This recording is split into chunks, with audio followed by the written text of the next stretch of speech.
Muzeu Kombëtar i Pavarësisë në Vlorë rritje të numrit të vizitorëve. Në një intervistë për Blu Televizion, drejtoresha e Muzeut të Pavarësisë Kozeta Alili ka konfirmuar se referuar statistikave të një viti më parë, muaj mars dhe prill i këtij viti kanë shënuar një rritje në rreth 150% më shumë, ndërsa turistët janë nga vende të ndryshme të Europës, pa haruar padyshim shqiptarët e Kosovës. Është e vërtetë që turistët e huaj kanë ardhur e kanë filluar sezonin turistik shumë shpejt.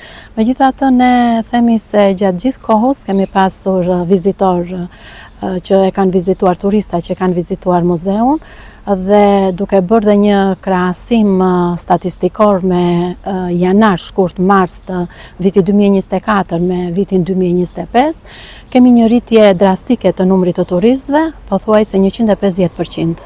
Dhe kjo është edhe si rjedhoj dhe një punë e mire jona, me promovimin e muzeut nëpërmjet aktiviteteve të ndryshme, me takimet me tur operatorët, pra siç dhe shikojmë, presim një dyndje të madhe të numrit të turistëve.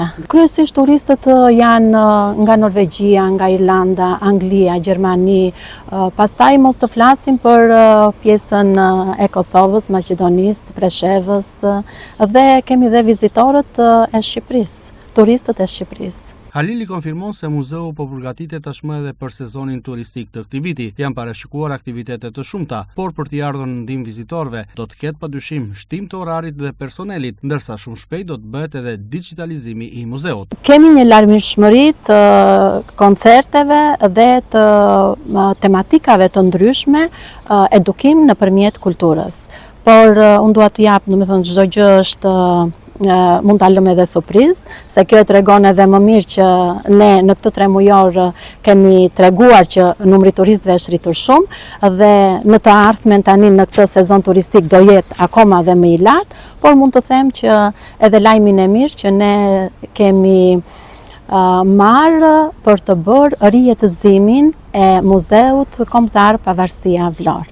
Pra, ka filluar grupi i punës dhe shtator-nëntor do të bëhet digitalizimi, rijetëzimi i Muzeut Kombëtar Pavarësia Vlorë. Muzeu i Pavarësisë në Vlorë mbetet një nga më të vizituarit nga turistët vendas dhe të huaj, një trend që pritet të vijojë edhe për këtë vit.